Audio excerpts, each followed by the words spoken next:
Bismillahirrahmanirrahim. Assalamualaikum warahmatullahi wabarakatuh. Ya, selamat siang, selamat menuju sore Pak Anies Rashid Baswedan yang saya hormati. Ya, salam-salamnya dipercepat saja Pak. Nama saya Eka Anugrah, saya dari Sumedang. Profesi saya bidan. Kemudian saya pernah menjadi Ketua Umum HIPMI Kabupaten Sumedang. Dan 1 tahun yang lalu sebelum zamannya booming pendaftaran calon presiden, guru saya, Abah Aos, memaklumatkan kepada seluruh muridnya untuk memilih Pak Anies. Dan waktu itu saya tidak bertanya kenapa. Karena waktu itu Pak Anies masih sebagai Gubernur DKI Jakarta. Kemudian Pak Anies pernah berkunjung ke Sumedang, mengadakan kontrak kerjasama untuk beras waktu itu dari Sumedang dengan DKI Jakarta. Tetapi saya waktu itu masih ngefans sama Pak Ganjar, entah kenapa, mungkin karena belum ke Pak Ganjar karena waktu itu di media sosial yang sering saya lihat itu konten-konten Pak Ganjar isinya cukup menarik. Ayo. Kemudian karena tadi saya tidak tahu kenapa guru ruh saya Abah Aos itu menyuruh memilih harus Pak Anies. Akhirnya saya mencari biografi Pak Anies, mencari literasi kenapa dan bagaimana kemudian kerja dan lain sebagainya.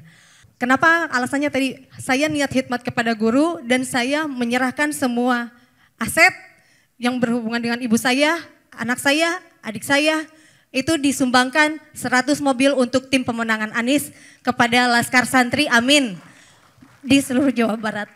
Dan akibatnya saya sekarang justru karena itu viral, saya tidak tahu itu viral, tapi ternyata sekarang katanya viral dan banyak yang datang ke rumah saya pada minta mobil.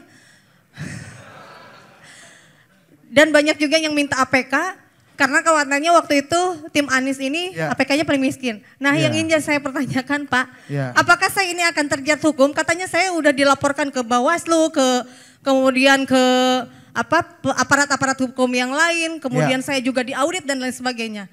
Saya ingin menanyakan apakah karena saya mendukung Bapak saya jadi terjerat hukum begitu. Padahal kan saya hanya lillahi ta'ala niat khidmat ke guru, alhamdulillah. Oke. Itu Pak, jadi selama ini ngerasa dihoror terus, diteror terus. Banyak kamu nanti begini. Apakah memang semua pendukung Pak Anies akan disepertikan saya gitu. Karena hampir setiap keluar rumah takut. Terus kemana-mana disorot gitu. Padahal tidak mengharap apa-apa, saya hanya ingin punya pemimpin yang baik, yang amanah, yang juga sudah mendapatkan maklumat dari guru ruh saya. Dan mudah-mudahan itu memang menjadi doa. Presiden 2024 adalah Pak Anies Rashid Baswedan, amin. Bu Eka, saya sampaikan terima kasih.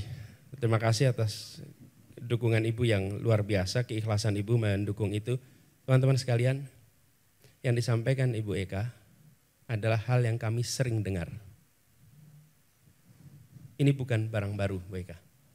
Bahwa ketika melakukan dukungan, ketika hadir di acara kami di berbagai daerah, ketika kami pulang mereka yang hadir sering mengalami pemeriksaan macam-macam.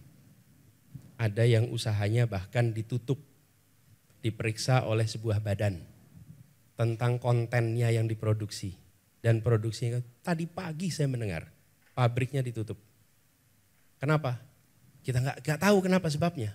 Tapi yang jelas peristiwa mereka sudah beroperasi bertahun-tahun, kemudian ikut dalam kegiatan yang melibatkan Anies dan dia ikut mendukung. Lalu sesudah itu dia mengalami pemeriksaan lengkap dan sampai akhirnya ditutup pabriknya.